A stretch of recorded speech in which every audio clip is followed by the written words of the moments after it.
में आम आदमी पार्टी के द्वारा जन संवाद कार्यक्रम चलाया जा रहा है, आप इस पे कुछ कहेंगे? देखिए, एक तो हम लोग व्यवस्था परिवर्तन की लड़ाई लड़ रहे हैं पूरे देश में, आप देख रहे हैं। शिक्षा स्वास्थ्य की लड़ाई लड़ रहे हैं।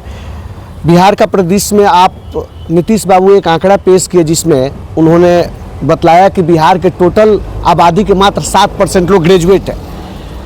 तो मैं उनसे एक सवाल करता हूँ, जहाँ भी जाता हूँ जनता से पूछता हूँ कि एक तरफ नीतीश बाबू कहते हैं कि जो बच्चियाँ ग्रेजुएट होगी, स्नातक पास कर जाएगी, उसको हम कुछ पैसा देंगे, कुछ फंड देंगे उनको। और दूसरे तरफ पूरे अगर छपरा डिस्ट्रिक्ट की हम बात करें तो शायद 5 या 7 कॉलेज होगा जहाँ पे लोगों को स्नातक बनाया जा सकता है।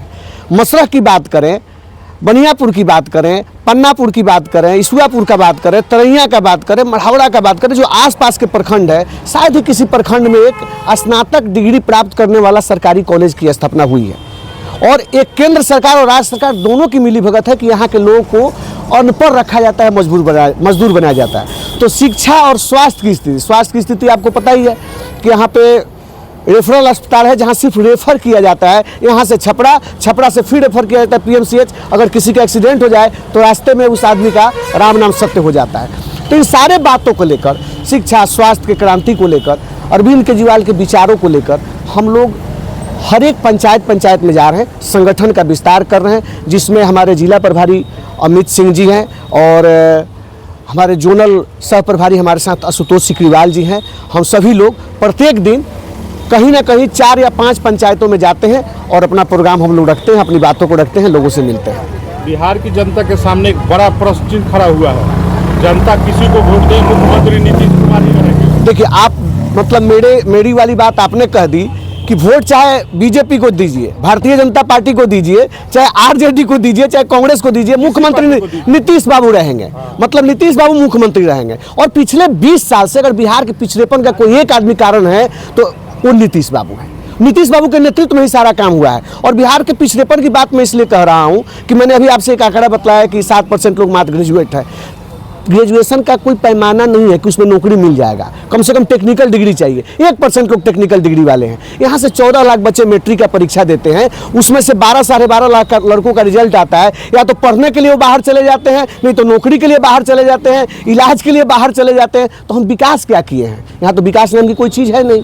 तो अब जनता को सोचना पड़ेगा कि हमको किस तरीके की राजनीति करनी है, क्योंकि यहाँ के लोगों की नैतिकता खत्म हो चुकी है, चाहे वो किसी भी पार्टी के नेता हो। 4 दिन पहले तक भारतीय जनता पार्टी के बड़े बड़े नेता कहते थे, अमित शाह, नरेंद्र मोदी जी, जो ही भी यहाँ के नेता है, कि अब जदयू के लिए, नीतीश बाबू के लिए कहते थे कि इनका दरवाजा ललन सिंह के लिए पूरा बंद हो गया है बीजेपी की तरफ से। और आगे कल उसमें वो कहते थे कि मैं मिट्टी में मिल जाऊंगा, लेकिन अब नहीं जाऊंगा, फिर चले गए वो। चाहे किसी भी की हो, मतलब नैतिकता नहीं है। जनता का वोट लोग लेते हैं और जनता के वोट लेने के बाद कब कहाँ चले जाएंगे इसकी कोई गारंटी नहीं है।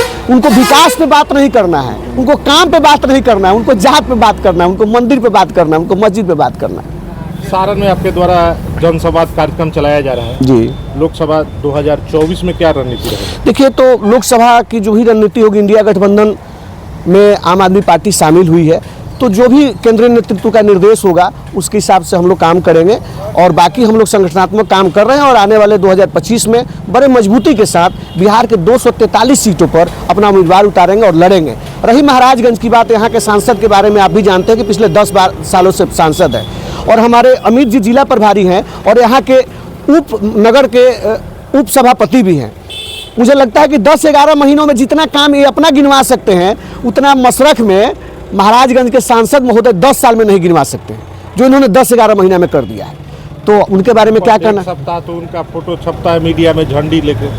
तो जब वो काम नहीं करेंगे तो यही ना होगा जी। जब काम नहीं करेंगे, क्योंकि एक समस्या जनता के पास भी है, जनता प्रतिनिधि नहीं चुनती, वो डायरेक्ट प्रधानमंत्री चुन रही है। अरे प्रधानमंत्री से क्षेत्र का विकास नहीं होना है, यहाँ के प्रतिनिधि से क्षेत्र का विकास होना है। तो जनता को सोचना पड़ेगा कि हम जिसको चुन रहे हैं वो हमारे दुख सुख में हमारे साथ खड़ा रहेगा कि नहीं रहेगा।